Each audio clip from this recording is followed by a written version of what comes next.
स्वागत पुन्हा सर्वांचं आपल्या आवडत्या यूट्यूब चॅनलवर, ज्याचं नाव आहे किशा काकाच किचन. आजचा आपला जो बेत आहे तो पूर्णपणे वेगळा बेत आहे मित्रांनो. आज जे आपण केलेलं आहे त्याला सुक्या मासळीचं कालवण किंवा त्या सुरमईचं कालवण केलेलं आहे. हा पदार्थ कोकणामध्ये पावसाळ्याच्या काळामध्ये ज्यावेळी मासेमारी बंद असते त्यावेळी मासळी सुकवून ती वर्षभर मासळी पावसाळ्यासाठी वापरण्यासाठी ठेवली जाते. त्याच सुक्या मासळीचा वापर करून आज आपण आपलं सुक्या मासळीचं भाजी किंवा सुक्या मासळीचं कालवण करणार आहोत. चला तर मग बघूया या रेसिपीची कृती. ही रेसिपी तुम्हाला नक्की आवडेल. आवडलं तर काय करायचं आपल्या सर्वांना माहितीच आहे. आमच्या चॅनलला सबस्क्राईब करायचं, आपल्या सर्व मित्रमैत्रिणींना ही रेसिपी शेअर करायची आणि आपल्या या रेसिपीला एक आपला लाईक द्यायचा. चला तर मित्रांनो बघूया ही आपली सुक्या मासळीची भाजी. मित्रांनो, झणझणीत सुक्या मासळीचं कालवण करण्यासाठी किंवा सुकी मासळी करण्यासाठी आपण जे साहित्य घेतले ते आपण इथं बघून घेऊ. इथं 4 मोठे कांदे बारीक चिरून घेतलेले आहेत. या कालवणासाठी किंवा मासळी करण्यासाठी कांदा आणि टोमॅटोचं प्रमाण थोडं जास्त लागतं, त्यामुळे 4 मोठे कांदे बारीक चिरून घेतलेले आहेत.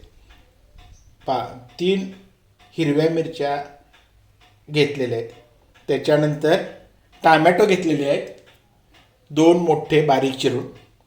त्याच्यानंतर 2 मध्यम आकाराचे बटाटे बारीक फोडी करून घेतलेले आहेत. आणि इथं 100 ग्रॅम मासळी, सुकी मासळी सुरमई, त्याचे तुकडे करून घेतलेले आहेत. हे साधारण 6 तुकडे आहेत. त्याच्याशिवाय आपल्याला लागेल कोल्हापूरची कांदा लसूण चटणी, ही साधारण आपल्याला 3 चमचे लागणार आहे. आणि थोडीशी हळद आपल्याला लागणार आहे. त्याच्याशिवाय तेल लागेल मासळी करण्यासाठी. या सगळ्या साहित्याचा वापर करून आपण मासळी करणार आहोत. सर्वप्रथम आपण ही जी मासळी आहे ती पाण्यात चांगली धुवून घ्यायची आहे, कारण ही खारवलेली असते. त्यामुळं त्याचा खारटपणा कमी करण्यासाठी, त्याचं मीठ निघून जावं म्हणून आपण ही पाण्यामध्ये चांगली धुवून घेणार आहोत, स्वच्छ करून घेणार आहोत. आणि एक 5 मिनटं पाण्यामध्ये ती व्यवस्थित धुवून घ्या. आता इथं भांडं गॅसवर ठेवलेलं आहे आणि आपण ही मासळी करायला सुरुवात करू. सर्वप्रथम याच्यामध्ये आपण साधारण अर्धी वाटी तेल घेतलेलं आहे. याच्यामध्ये कांदा जास्त असल्यामुळे आपल्याला तेलाचं प्रमाण थोडं जास्त घ्यावं लागतं. तेल जरा चांगलं गरम झालं. आता तेल थोडं आपलं गरम झालेलं आहे. या तेलामध्ये हे मासळीचे तुकडे जे आहेत ते आपण थोडे परतून घेऊ, तळून घेऊ. याचं कारण तेलामध्ये मासळी परतून घेतली की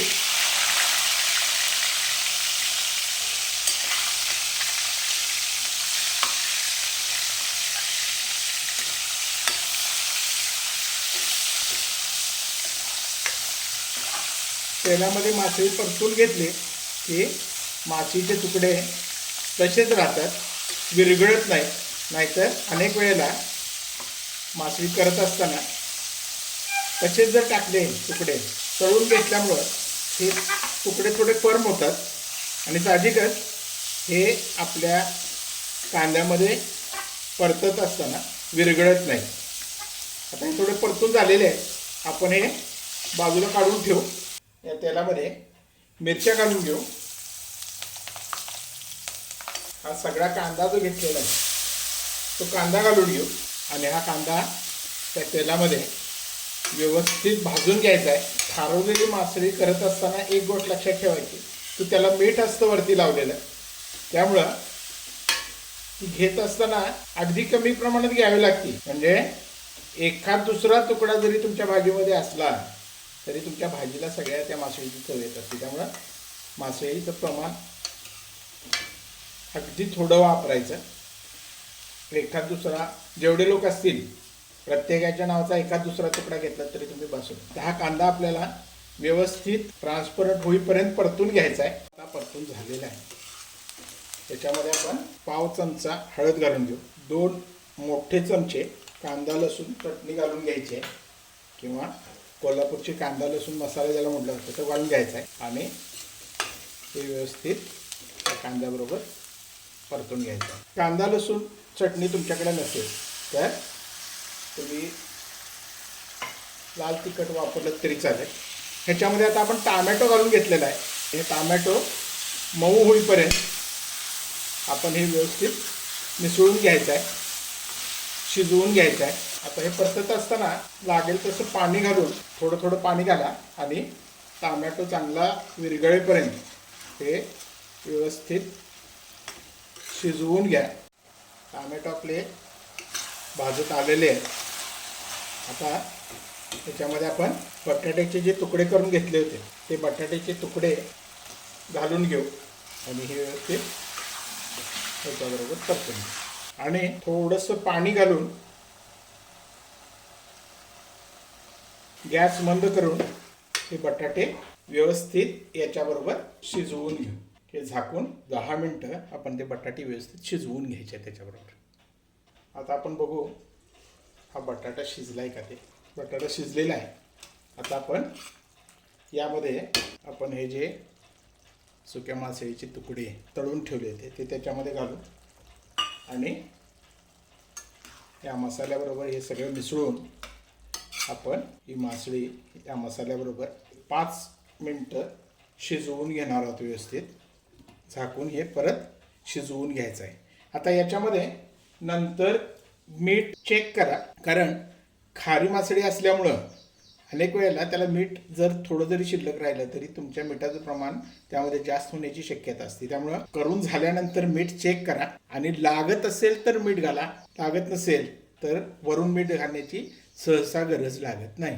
आता ही आपली रेसिपी 5 मिनिटानंतर शिजली की पूर्ण होईल. एक बरोबर 5 मिनटं आपण त्याला व्यवस्थित शिजवून घेऊ. आता आपण ही मासळी व्यवस्थित शिजवून घेतलेली आहे. या पद्धतीने आपला हा सुक्या मासळीचं भाजी म्हणा कालवण म्हणा तयार झालेलं आहे. याच्यावर आपण कोथिंबीर घालून आणि ही डिश आपण सर्व करायला आपली तयार झालेली आहे. अशा तऱ्हेनं आपली ही सुक्या मासळीची रेसिपी तयार झालेली आहे. सुक्या मासळीची भाजी म्हणा किंवा सुक्या मासळीचं कालवण म्हणा हे तयार झालेलं आहे. या पद्धतीनं भाकरी कांदा मिरची या पद्धतीनं ही सर्व करा. हा बेत तुम्हाला कसा वाटला ते नक्की सांगा. ही डिश तुम्हाला आवडली तर आमच्या चॅनलला सबस्क्राईब करा. ही डिश आपल्या सर्व मित्रमैत्रिणींना शेअर करा. या डिशला एक आपला लाईक द्या आणि बेल आयकन नक्की दाबा, म्हणजे आमचे अशा प्रकारच्या नवीन नवीन रेसिपीज तुम्हाला सर्वप्रथम बघता येतील. आमचा व्हिडिओ शेवटपर्यंत बघितल्याबद्दल सर्वांचे धन्यवाद.